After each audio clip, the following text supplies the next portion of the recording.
She called 911 on me for parking in my own driveway. It was barely 6 a.m. I hadn't even shut off my engine yet when she stormed across my lawn in a silk robe, pounding on my window like I was a criminal. "Move this junk," she snapped, "or I'm calling the cops." I didn't argue. I didn't explain. I just watched her dial. Her perfume burned my nose through the cracked window. The gravel was still crunching under my tires. And that smile on her face? Like she already knew how this would end. For me. 5 minutes later, a patrol car rolled up. The officer stepped out, glanced at her, then looked at me. "Morning, Chief." The color drained from her face so fast I thought she might pass out. And that was just the beginning of her problems. Ever had a neighbor call the cops on you for something completely legal? Drop your story in the comments below. Stick around, because this 911 call didn't end with a warning. It ended with federal eyes watching everything she touched. Let me back up. My name's Garrett Boone. Friends call me Bo. I'm 43, been wearing a badge for 18 years, and 6 months ago I made Chief of Police for Willow Ridge County, population 67,000. Not a huge department, 32 officers, a handful of detectives, enough paperwork to bury me. But it's my town. I grew up here. I know every street. When my mom passed last year, I bought her house. The one I grew up in. A 1960s ranch on Oakmont Drive, working-class neighborhood, chain-link fences, big oak trees dropping leaves constantly. The driveway's L-shaped. One arm goes to the detached garage, the other creates a parking pad. My mom used to let neighbors turn around in it. I kept that tradition, until Cassidy Whitmore moved in next door. Cassidy's 51, works in luxury real estate consultation, timeshares basically. Platinum hair that could survive a hurricane, French nails always tapping her phone, and a leased Mercedes she can barely afford. She bought the Colonial next door 6 months ago. White columns, bigger than my place. That seems to bother her. First week she knocked with a smile that didn't reach her eyes. "Your oak tree drops leaves in my yard. Trim it back?" I touched the trunk, bark rough and warm under my palm. 100 years old, on my property line. "I'll rake your yard weekly if you want." Her smile went thin. "I'm sure we can find a more permanent solution." Week 3, it escalated. I came home from night shift at 6 a.m., coffee cold in the cup holder. Parked my '85 Bronco, forest green, restored myself, on the pad like always. 47 minutes later, Cassidy pounded on my door in a silk robe. "Your truck is an eyesore. Park it in the garage or on the street." "It's my driveway, ma'am. No HOA here. Vehicle's legal and registered." "I have important clients this weekend. That thing lowers my property value." "I'm not moving it." Her heels clicked sharp on concrete as she stormed back to her house. I thought that was it. That evening, I returned from the grocery store, pulled into the same spot. Cassidy came out immediately, held up her phone, dialed 911. "Ma'am, this is my property. I'm not breaking any laws." She ignored me, speaking loud enough for me to hear. "There's a suspicious vehicle blocking access. The driver's refusing to move. I feel threatened." I recognized dispatcher Stella's voice, 15-year veteran. Confused pause when she heard my address. I called non-emergency. "Stella, it's Bo. Send an officer. I want this documented." Cassidy's eyes narrowed. "You're lying." 10 minutes later, Officer McNally pulled up, my old partner. He took her statement while she stood there radiating smugness. Then he turned to me. "Chief, you need anything else?" The word hit like a brick. Cassidy froze. "Chief?" "Yes, ma'am. You just called 911 on the chief of police for parking legally in his own driveway." Her mouth opened, closed, opened again. "I want your supervisor." McNally stayed professional. "Ma'am, you're looking at him." After McNally left, Cassidy stood in her driveway. The street light buzzed above us. A sprinkler hissed down the block. The air smelled like fresh-cut grass and motor oil. Then she smiled, cold this time. "You think a badge makes you special? I know people, important people. This isn't over." Her heels clicked like gunshots back to her house. I stood there and realized she wasn't going to stop. Inside, I opened my laptop and started a file. Dates, times, witnesses, photos, everything. My gut told me I'd need every piece of it. The next 10 days, Cassidy stopped being annoying and became strategic. She couldn't claim illegal parking anymore, so she found new angles. It started on a Saturday morning. I was mowing my lawn, electric mower, barely louder than a vacuum, when my phone buzzed. Dispatch. Chief, we got a noise complaint for your address. I killed the engine. You're serious? Wish I wasn't. Caller says you're violating noise ordinance. The grass clippings stuck to my shoes, damp and fresh smelling, as I walked to meet Officer Ramirez. He pulled up trying not to grin. Let me guess, I said. 10 a.m. on a Saturday, electric mower. He checked his tablet. Noise allowed 9 a.m. to 8 p.m. weekends. You're clear. Cassidy's curtain moved in her window, just enough to let me know she was watching. No violation, but it was logged, official record, exactly what she wanted. I went inside and opened a notebook, started writing. Date, time, complaint, officer, outcome. I had a feeling this list was going to get long. 4 days later, I came home to find a stranger in my yard with surveying equipment. Didn't recognize the company name on his vest. Can I help you? He showed me a work order. Cassidy had hired him. Hadn't notified me, which is technically legal, but it's the kind of move you make when you're looking for a fight. She says your fence is 4 inches onto her property. The fence had been there since 1973. I'd gotten a certified survey when I bought the house 6 months ago. I retrieved it from my filing cabinet. The paper's still crisp, county seal embossed in the corner. Here, fence is exactly where it should be. The surveyor compared his numbers to mine.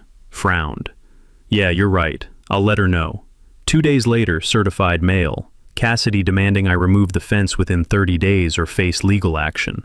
My attorney buddy drafted a response for free, attached my survey, the original building permit, and a suggestion that she verify her surveyor's credentials. When I looked up the company online, I understood why her measurements were wrong. The reviews were brutal. Lots of angry homeowners talking about manufactured property disputes. I'd seen this kind of thing before in my years on the force. Shady surveyors who tell clients what they want to hear. She'd gone shopping for the answer she wanted. The following Sunday, I finished installing a new sprinkler system. Took me all weekend, but I'd saved $1,200 doing it myself. Tested every head. Perfect pressure, perfect coverage. Next afternoon, I came home to find 3 heads snapped off. Cassidy was in her yard on the phone. When she saw me notice, she walked over. Oh, that. My landscaping crew accidentally stepped on them. Sorry. Her crew was her nephew with a weed whacker. I'd watched him work the week before. I crouched down to inspect the damage. The flower bed soil was still soft from watering. The footprints were clear, deliberate stomps, not accidental steps. The breaks were clean fractures, the kind you get from focused force. I pulled out my phone. Photoed everything. The broken heads, the footprint patterns, the trajectory from her yard to mine. Insurance claim requires a police report. I had Deputy Chen handle it, kept myself out of it completely. He documented every detail, and when he was done, he gave me a look that said what we both knew. This is harassment, Chief. I know. That's why we're documenting it. 3 days later, Cassidy discovered Facebook. She'd never been active in the neighborhood group before, but Wednesday night at 9, her first post went live. Concerned about aggressive behavior from certain residents who think badges put them above community standards. When authority figures intimidate neighbors, where do we turn? No name. Didn't need one. She'd taken a selfie with my house perfectly framed in the background. I watched the comments roll in.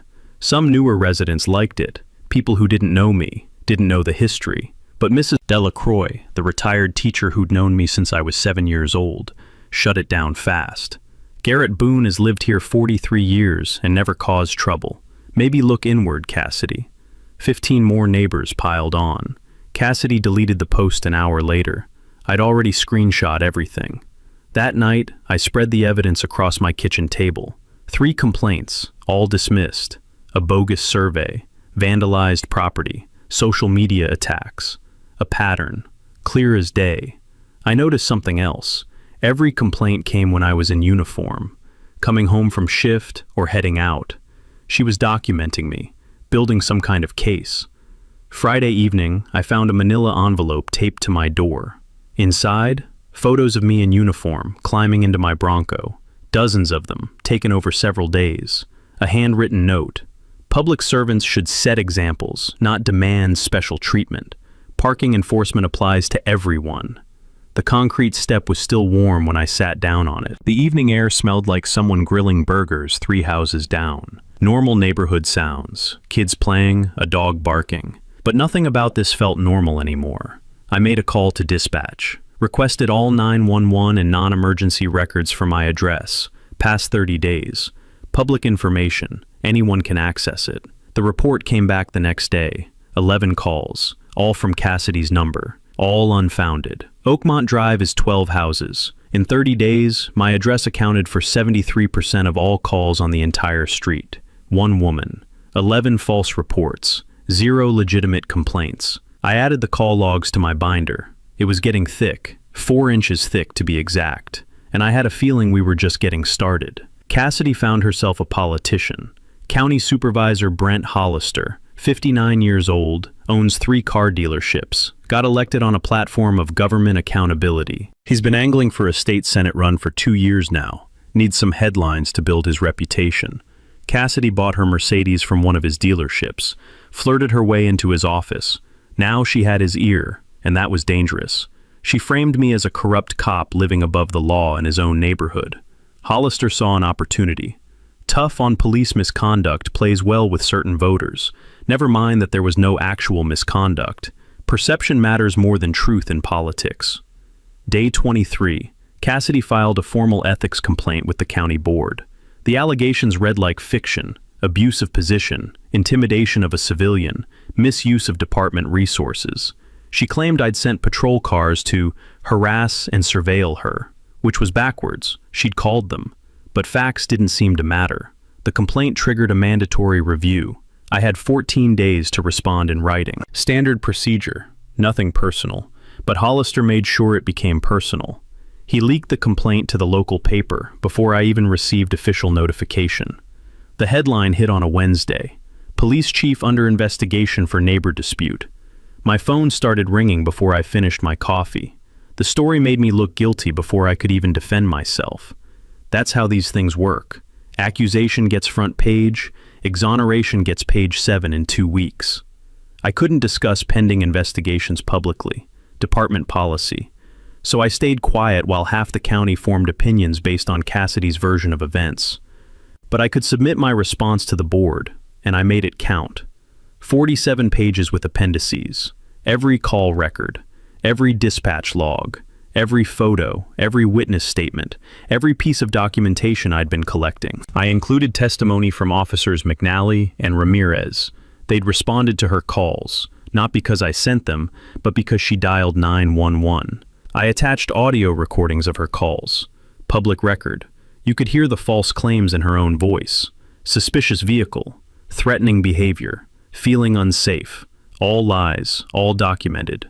Day 28 brought a new tactic. Someone sent an anonymous letter to every city council member, claimed I was using department vehicles for personal errands, spotted at the hardware store, at a coffee shop, various locations during work hours. The implication was clear. I was abusing taxpayer resources. The city manager had to investigate. No choice. Every trip they mentioned checked out. Hardware store, emergency equipment purchase, receipt attached. Coffee shop, meeting with the owner about a string of break-ins in his parking lot, documented in case files. But the investigation took time, and that's what Cassidy wanted. Keep me on defense. Keep me explaining myself. Death by 1,000 cuts. I figured out she was following me when I spotted her Mercedes 3 cars back on Route 9. White Mercedes with a dent in the rear quarter panel. Kind of hard to miss. The letter had included specific dates and times that matched days I'd seen her tailing me. She was building a file on me the same way I was building one on her. Difference was, mine contained facts. Day 31. Mrs. Delacroix knocked on my door, holding a casserole dish and some interesting information. She'd been at an open house 2 streets over. Just curious, she said, likes to see how people decorate. Cassidy had been there too, talking to potential buyers. She was telling them about the dangerous police chief who threatens residents, Mrs. Delacroix said, her voice tight with anger. Said the neighborhood was cleaning up and property values were rising because of it. That's when I understood the bigger picture. Cassidy had listed her house 2 weeks earlier. Asking price, $615,000. She'd paid $490,000 6 months ago. She was trying to flip it fast, and she needed a story to justify the markup. Drive out the problematic neighbor, claim she'd improved the community, cash out before anyone caught on. Day 35, she tried to have my Bronco towed. I was working overnight, parked on the street to give her zero ammunition. At 3 a.m., a tow truck showed up. Mrs. Delacroix saw it from her window. She doesn't sleep well these days, and called me at the station. I got there as the driver was hooking up the chains. He had a work order claiming an abandoned vehicle blocking access. I showed him my registration, my insurance card, my badge. The truck driver was apologetic. Lady called it in, offered me $200 cash if I just got it done without calling the owner. He showed me the work order, Cassidy's address, her phone number, her signature. Attempted theft of a vehicle is a crime, even if you call it a tow. I didn't arrest her, yet, but I documented everything. Sent the driver on his way with a copy of the report. Day 38, the county board completed their ethics review. All allegations unfounded. Evidence showed Cassidy had initiated all contacts. No misuse of position, no abuse of authority, no misconduct of any kind. Complaint dismissed with prejudice, meaning she couldn't refile the same claims. But Hollister had already gotten what he wanted. The dismissal got 3 paragraphs on page 7. The accusation had been front-page news. I was cleared, but the damage was done. Some people would always remember the headline, not the outcome. That night, I started digging into Cassidy's background, public records, property transactions, business licenses, court filings. I found the first breadcrumb. She'd been sued 3 times by former business partners in 2 different states. Same pattern every time. Take deposits, make promises, disappear when things got complicated. I printed everything I found and added it to the binder. It was time to stop playing defense. Time to find out who Cassidy Whitmore really was. Cassidy was getting desperate. The ethics complaint had failed. My reputation was intact with the people who mattered. But her house still wasn't selling, overpriced in a bad market, and word was getting around about the difficult neighbor who lived there. Her mortgage payment was killing her. The Mercedes lease was 2 months behind. Credit card bills were piling up from maintaining that Scottsdale lifestyle she couldn't actually afford. Financial pressure makes people do stupid things. Day 44. Mrs. Delacroix's beagle got sick. Biscuit, 15 years old, sweet as they come, started vomiting in the backyard. Mrs. Delacroix rushed him to the vet, terrified. The vet found slug bait pellets in his system. Toxic, but treatable. Biscuit would survive, but it was close. Before Mrs. Delacroix even got home from the vet, Cassidy was on Facebook. Neighborhood pet poisoner on the loose.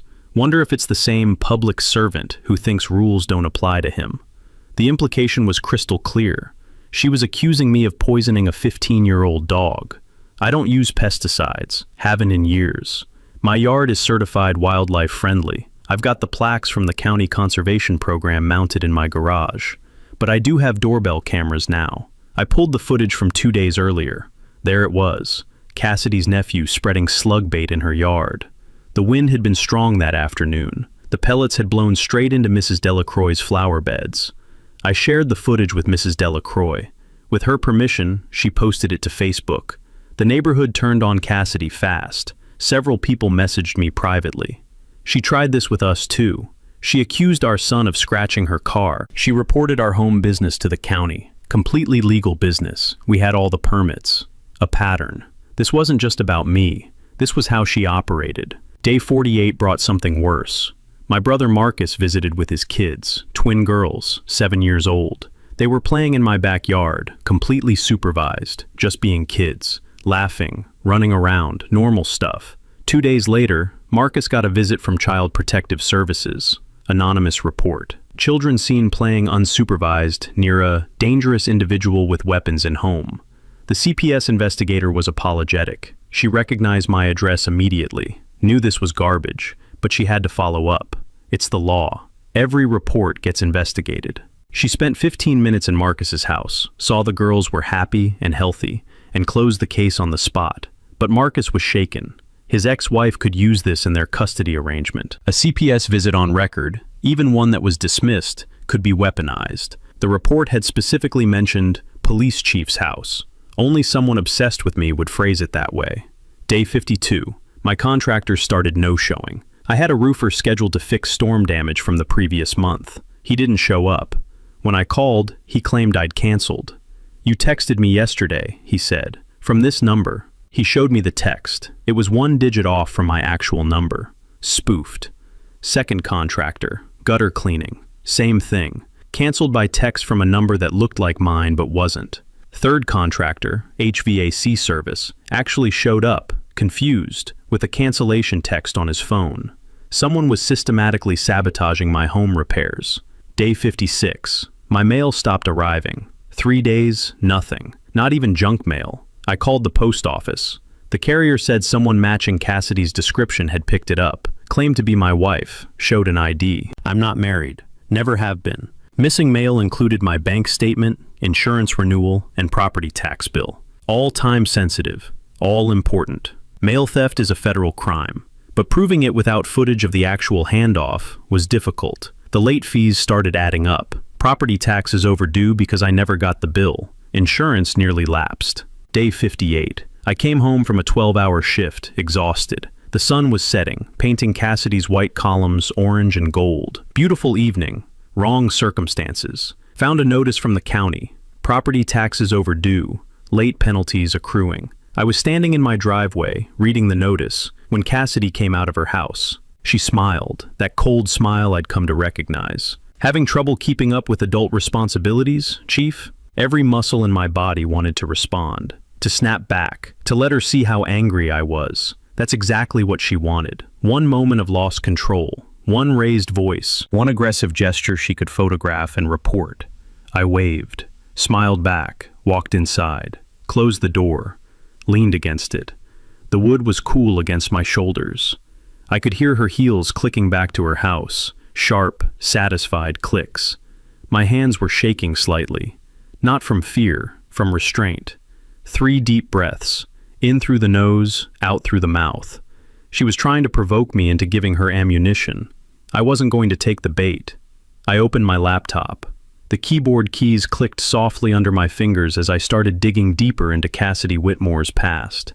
Courthouse records, county clerk databases, business licensing offices across 3 states. The trail was there. I just had to follow it. Arizona, 2017, business partner lawsuit, breach of contract. She'd taken deposits for timeshare sales presentations, then disappeared. Nevada, 2019, eviction filing, unpaid rent, fled in the middle of the night.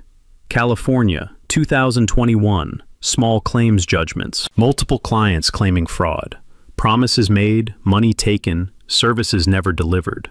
And then, 2023, bankruptcy filing, dismissed because she'd hidden assets. She moved every 18 to 24 months, left financial chaos in her wake. New state, new name variation, new scam. But this time, she'd picked the wrong neighbor. I cross-referenced her current house purchase documents. Stated income loan, minimal documentation required. She'd claimed income from luxury real estate consulting. I searched for her business license. Expired. No active LLC. No tax filings in the public record. There it was. Mortgage fraud. She'd lied about her income to get the loan. That's a federal crime. And I had just found her vulnerability. The pieces came together over 72 hours. I called in a favor from an old colleague, Agent Yolanda Reeves, FBI White Collar Crime Division. We'd worked a case together 5 years back. She owed me one. "Send me what you have," she said. I emailed her everything. Property records, business filings, court documents from 3 states, the timeline I'd built. 3 days later, my phone rang. "Bo, you need to hear this." Cassidy wasn't just a difficult neighbor. She was a professional con artist. She'd run this exact scheme 8 times in 5 states over 9 years. The pattern was always the same. Purchase a house with a fraudulent stated income loan. Minimal down payment, lie about earnings, banks rarely verify anymore. Move in. Immediately create conflict with a neighbor, preferably someone who looks bad when they fight back. Authority figures were her favorite targets. Cops, city officials, business owners. Make their life hell. Document everything. Frame it as standing up to abuse of power. Then, flip the house within 12 months. Claim the neighborhood cleaned up, thanks to her efforts. Pocket $80,000 to $120,000 in profit. Leave before the bank realizes the income documentation was fraudulent. She'd done this to a fire captain in Arizona, a county supervisor in Nevada, a school principal in California. Always the same playbook, always just ahead of the consequences. Why'd she target me? I asked. She didn't, Reeves said. She bought the house before she knew you were a cop. Pure bad luck, for her. When she realized the police chief lived next door, she panicked. Having law enforcement that close meant someone might actually investigate her. That's why the harassment started immediately. She wasn't just trying to flip the house anymore. She was trying to destroy my credibility preemptively, so if I ever did look into her background, it would look like revenge. We've been tracking her since California, Reeves continued. Had a tip from a victim there, but she disappeared before we could build a case.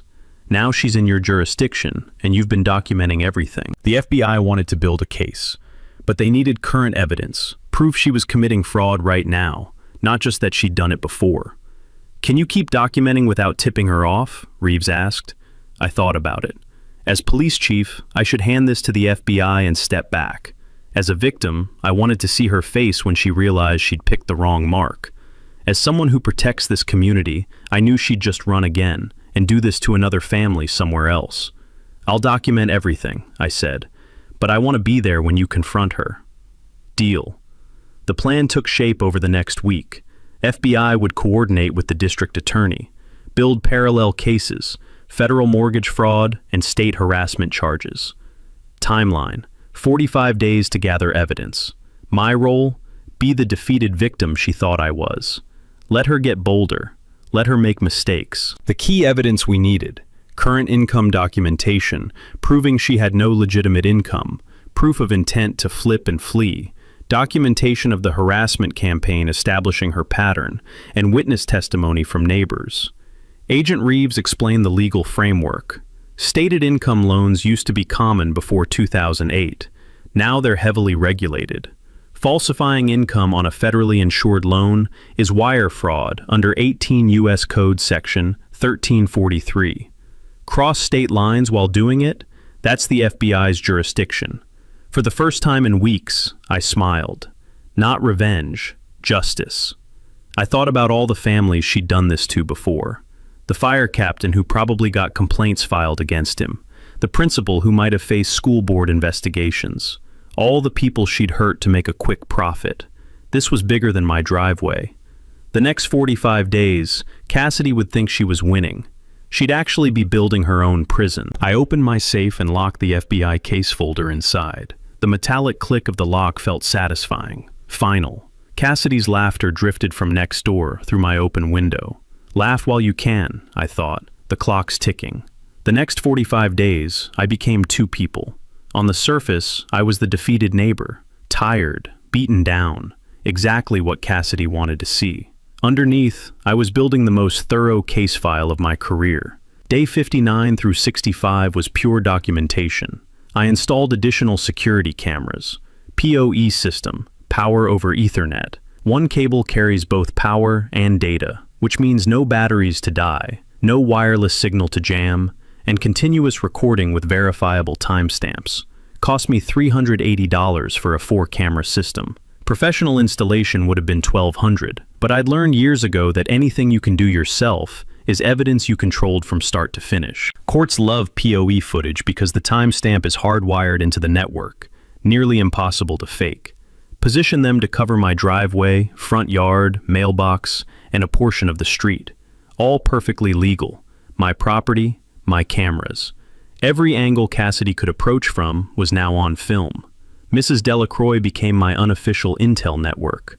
I explained, vaguely, that I was building documentation for a legal matter. She didn't need details. She volunteered immediately. That woman tried to tell my daughter I was too old to live alone, she said, her voice sharp with anger. Wanted her to put me in a home. Mrs. Delacroix started a neighborhood text chain. 5 families joined within an hour. Turned out Cassidy had been working overtime to isolate me.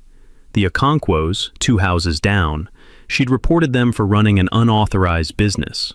They run a legitimate home-based accounting firm with all proper licenses. Gary Tinsdale across the street.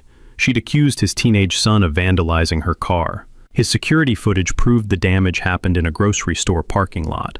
The Kowalskis.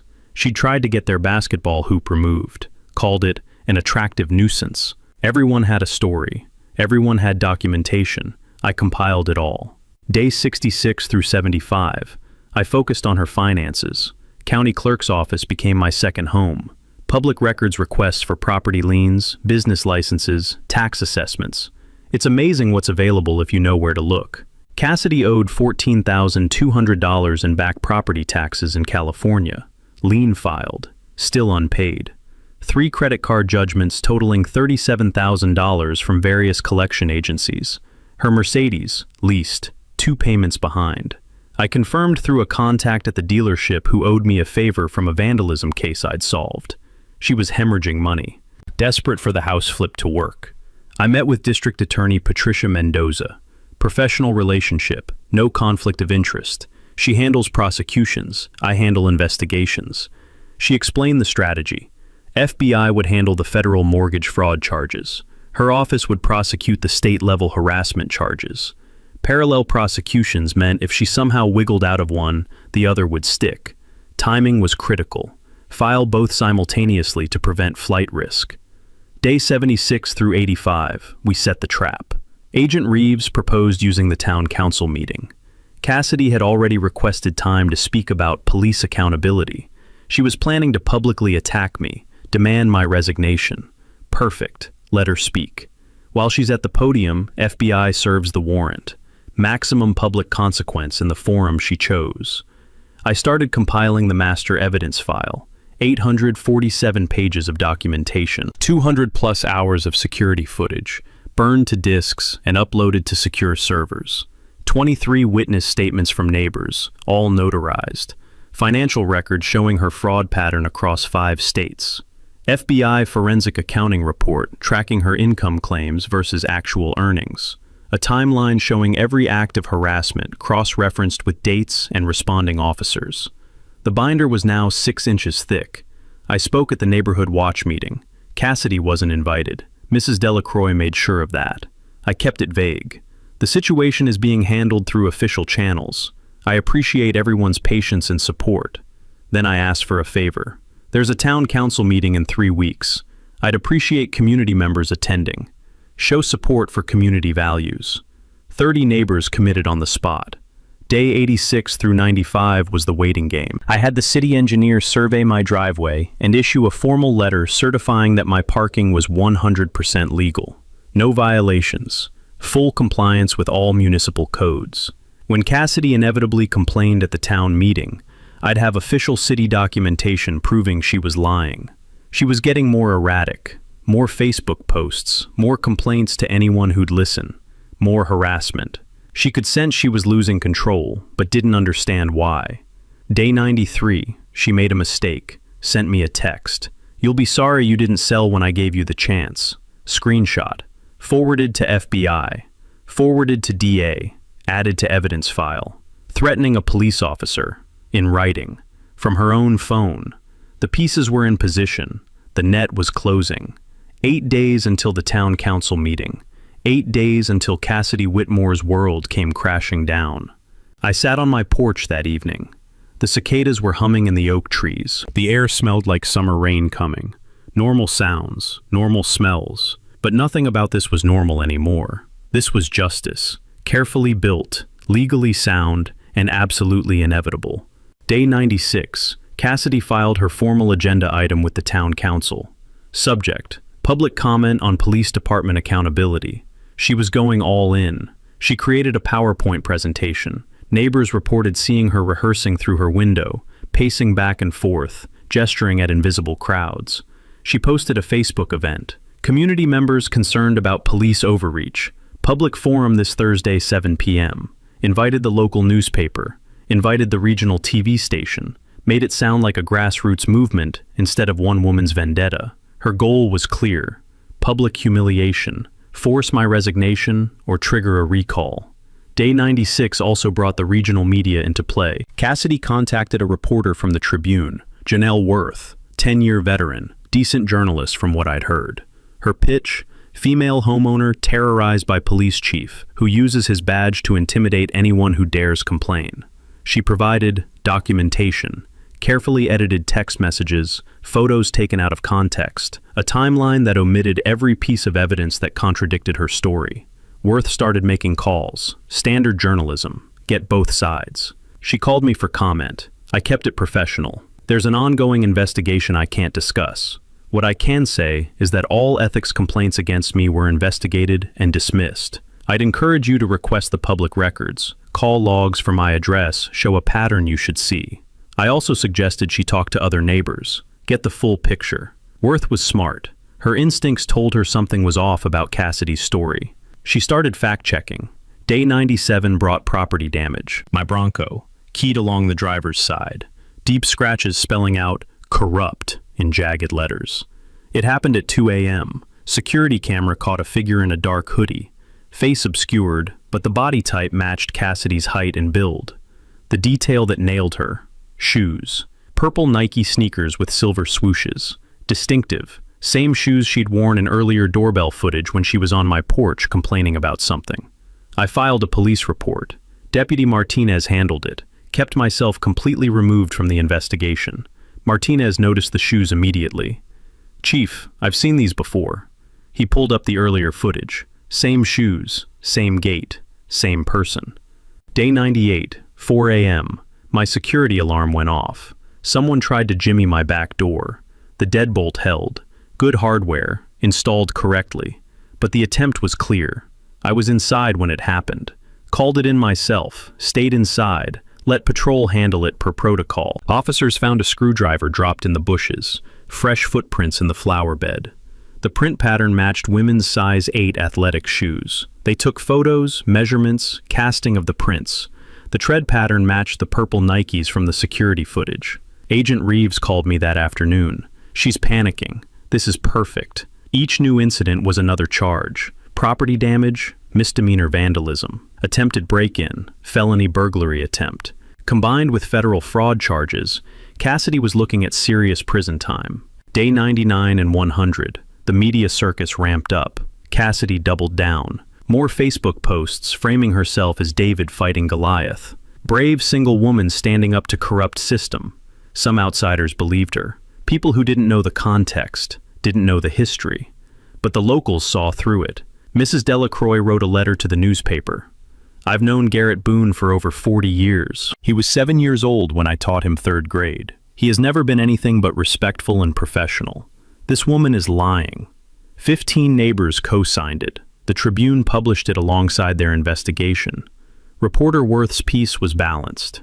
Neighbor dispute raises questions. But which side is credible? The article included call logs showing 11 unfounded reports from Cassidy's number. The ethics complaint dismissal. Neighbor testimonials. Cassidy's credibility took a hit. She responded by going more extreme. Day 101, she posted security footage, claiming it showed my police cruiser parked at her house at midnight, intimidating her. The video was clearly edited. Timestamps jumped. Resolution was inconsistent. Different lighting in different segments. A neighbor who works in IT analyzed it frame by frame, posted a detailed breakdown showing the manipulation. The comments flooded in. "This is fake. You edited this. Why are you lying?" Cassidy deleted the post within an hour, started blocking commenters. But screenshots live forever. I saved everything, forwarded it to Agent Reeves. Fabricating evidence, another charge for the pile. The night before the town council meeting, I got a text from Reeves. All set, warrant signed, team in position. District Attorney Mendoza confirmed the state charges were filed under seal, ready to execute. The plan: let Cassidy give her presentation. Midway through her speech, FBI enters and serves the warrant.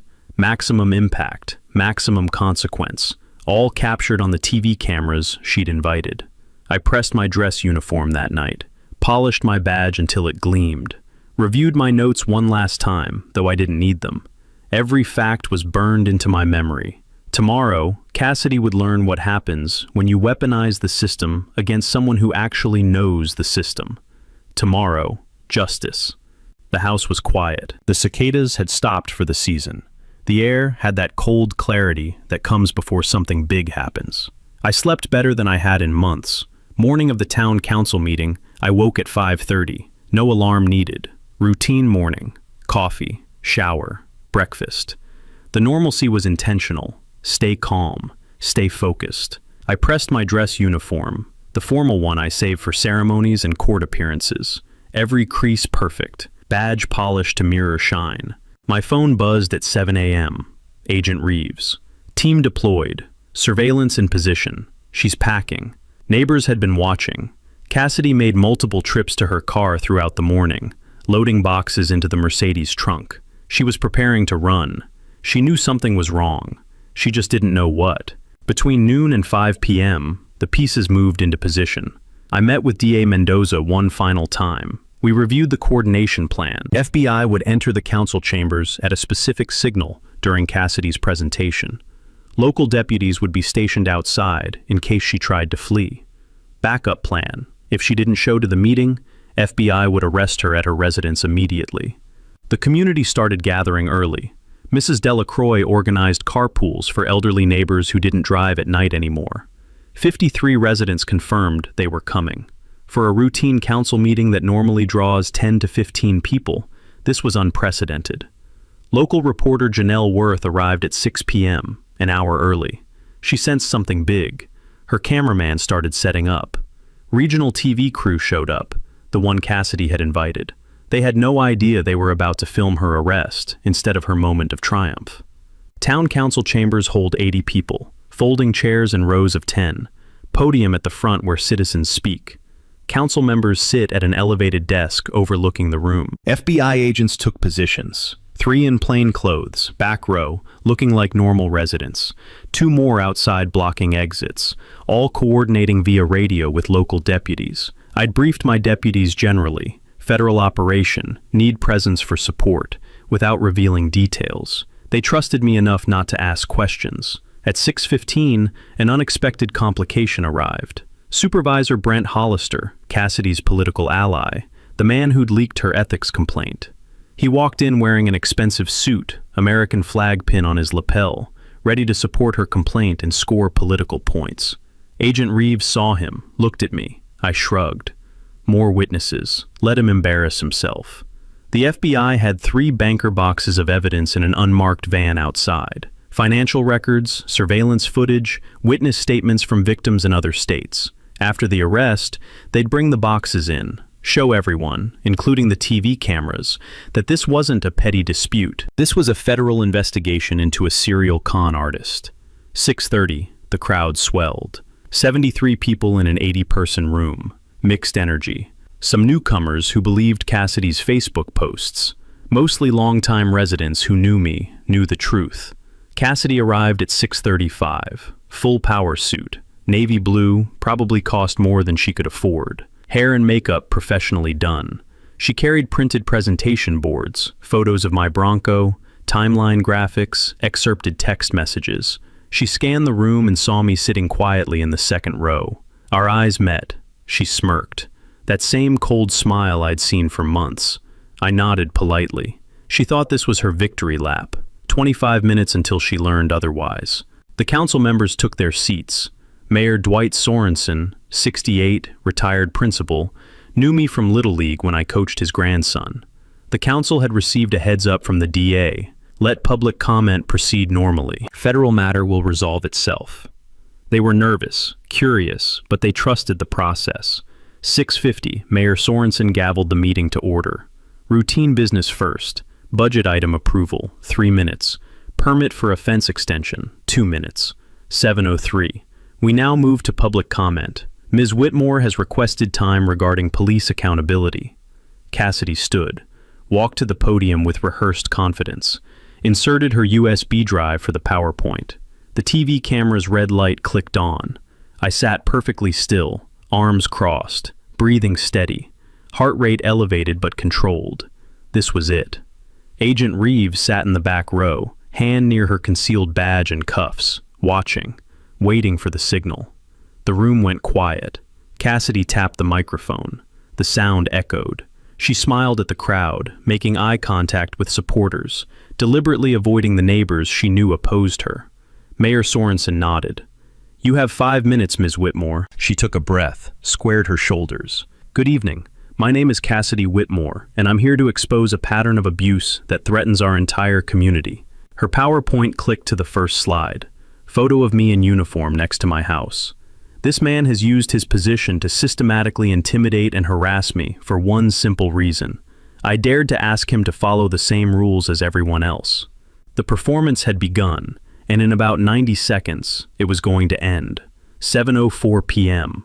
Cassidy's voice filled the council chambers. It started with aggressive parking, escalated to surveillance, patrol cars circling my house at all hours. She clicked to her next slide. Edited text messages that made me look threatening. See how he used his authority to intimidate me? I filed an ethics complaint, my right as a citizen, and the harassment intensified. She showed the photo of her keyed car, the one she'd keyed herself. After I dared to speak up, this happened to my vehicle. Coincidence? Her voice rose, practiced outrage. If a police chief can act this way with impunity, what hope do ordinary citizens have? Some of the outsiders in the room nodded. They were buying it. The neighbors who knew better shifted uncomfortably. Mrs. Delacroix whispered loudly, "Complete nonsense." Cassidy ignored her, building to her crescendo. "I'm calling for immediate suspension of Chief Boone, pending independent investigation. Furthermore, I've documented civil rights violations, abuse of power, and..." 7:09 p.m. The rear door of the council chambers opened. 3 people in navy windbreakers entered. FBI, printed in yellow across the back. Agent Yolanda Reeves, badge held high. FBI, Cassidy Whitmore?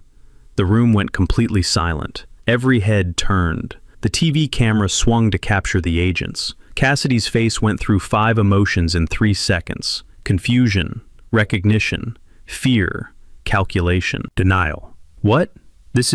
You can't, he set me up." She pointed at me, hand shaking.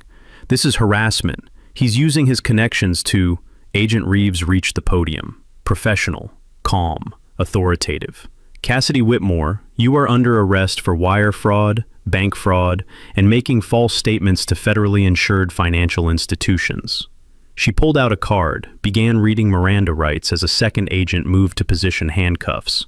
"You have the right to remain silent. Anything you say can and will be used against you in a court of law." Cassidy's voice climbed to a shriek. "This is insane. You can't arrest me for complaining about a corrupt cop." Agent Reeves didn't pause. "This is a federal investigation into mortgage fraud and interstate financial crimes. We have evidence of 8 instances across 5 states. The handcuffs clicked shut. Cassidy struggled against them. "He set me up. All of you. You're all part of this." She twisted to face the council. "You don't see? He's the chief of police here. You don't see the conflict of interest?" Mayor Sorensen looked stunned. The whole council did. Agent Reeves addressed the room. "For transparency, this investigation has been ongoing for 6 months across multiple jurisdictions. Chief Boone has been cooperating as a witness, not a subject of investigation." A third agent wheeled in a dolly stacked with document boxes. These contain evidence of a multi-state fraud scheme, property records showing pattern of fraudulent real estate transactions, victim statements from Arizona, Nevada, and California, financial documentation proving false income claims on federally insured loans. Cassidy's screaming got louder. "I want my lawyer. This is entrapment. You can't do this." "Ma'am, this investigation originated in California and predates your move to this county by 8 months. Chief Boone provided evidence of current criminal activity only." They started walking her toward the door. She dug her heels in, still screaming. "This isn't over. I'll sue every one of you. You can't treat me like this." The door closed behind them. Her voice faded down the hallway. The room sat in absolute silence for 5 seconds. Then I stood, walked to the podium. The TV camera swung back to me. Mayor Sorensen looked like he'd been hit with a brick. "Chief Boone, what just..." I took a breath. "For the record, I filed no complaints that led to this arrest. The FBI contacted me 4 weeks ago regarding an existing multi-state investigation.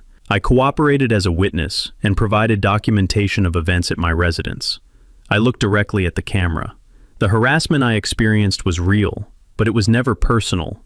It was part of a pattern this individual has used in multiple communities to facilitate real estate fraud. I turned to the council. I apologize for the disruption to tonight's proceedings, then to my neighbors. I appreciate this community's support. This is what happens when people look out for each other. I pulled a manila folder from inside my jacket. Mayor Sorensen, for the record, I'd like to submit documentation. I opened it. City engineer's certification, my driveway parking fully compliant with all codes. Call log showing 11 false reports from Cassidy's address. Witness statements from 8 neighbors documenting harassment attempts. She claimed I was the problem. Evidence shows she systematically targeted multiple families on this street. The room erupted in spontaneous applause. Mrs. Delacroix stood. I've lived here 50 years. Garrett Boone is a good man. That woman is a con artist. Half the room stood with her. District Attorney Mendoza entered from the side door. State charges have also been filed.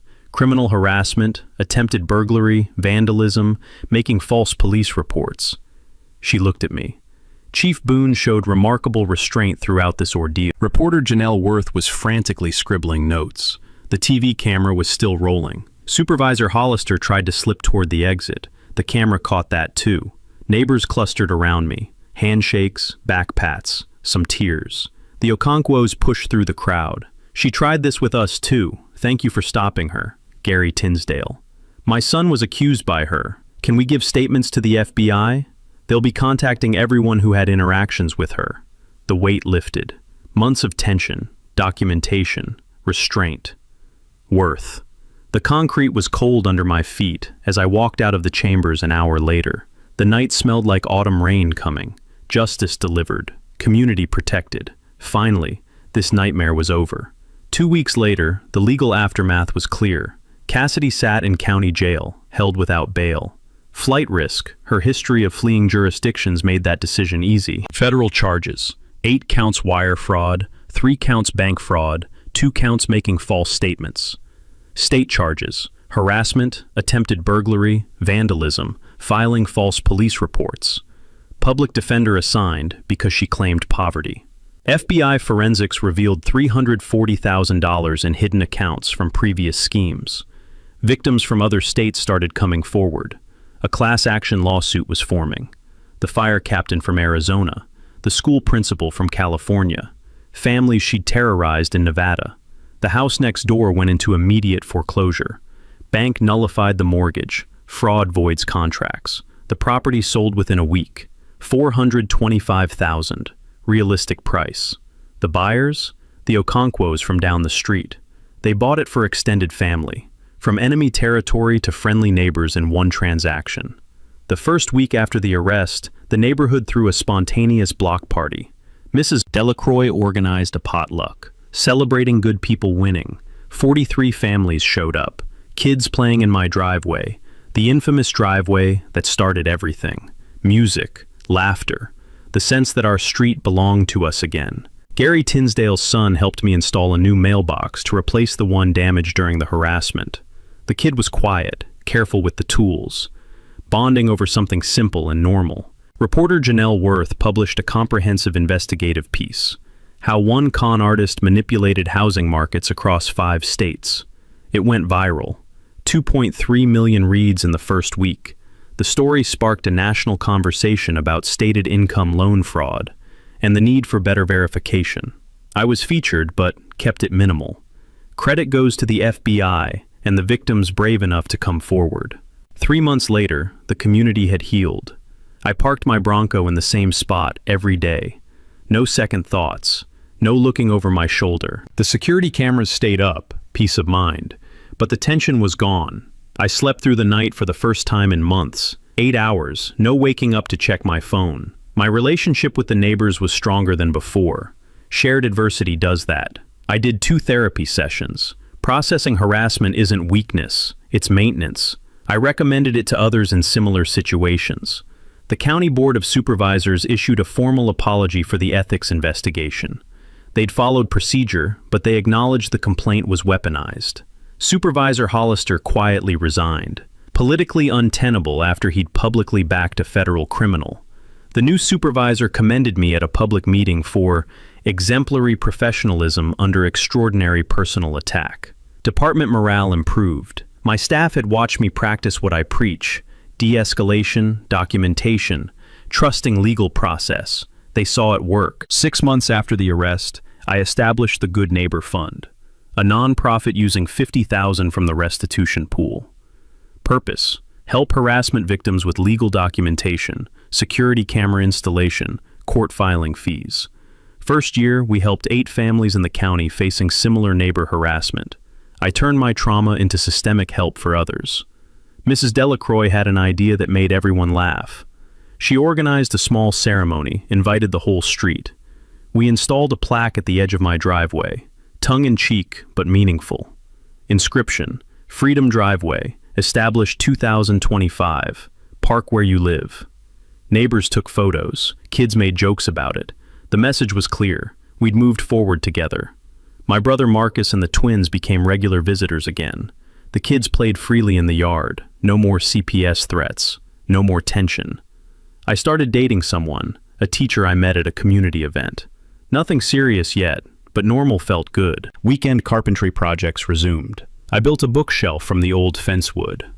Life returned to boring, beautiful, normal. 9 months later, Cassidy's trial concluded.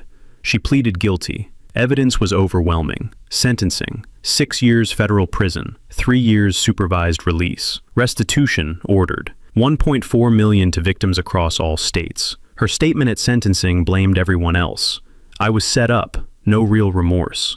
I attended, gave a victim impact statement. I don't hate you. I pity the trail of damage you left. I hope prison gives you time to find actual remorse. 1-year anniversary of the first 911 call. The neighborhood held its now annual block party. Oakmont Drive was thriving. New families moving in. Word had spread. Great community. I stood at my grill, flipping burgers. The Bronco in the driveway. Same spot that started everything. Mrs. Delacroix brought potato salad. No one's calling 911 this year, right? Laughter all around. The sun was setting. Kids playing. Normal sounds of a neighborhood that had fought for itself and won. I thought about that first morning. Cassidy pounding on my window. How small she'd tried to make me feel in my own home. Instead, she'd made this whole street into family. A text buzzed. Mrs. Delacroix. New neighbor 2 streets over demanding everyone change parking for her luxury vehicle. Here we go again, I texted back. Let me know when you need the Good Neighbor Fund manual. We were ready now, stronger, together. I raised my coffee mug to the evening sky. Park where you live. Know your rights. Build your community. Have you dealt with an entitled neighbor, HOA nightmare, or property dispute?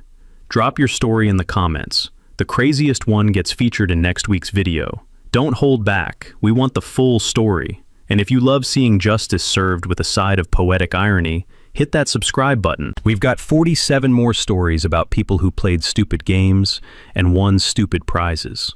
Next week, the landlord who tried to evict a tenant for excessive water use. Didn't know the tenant was an environmental lawyer with EPA connections. You won't believe how that ends. Park where you live. Know your rights. Build your community.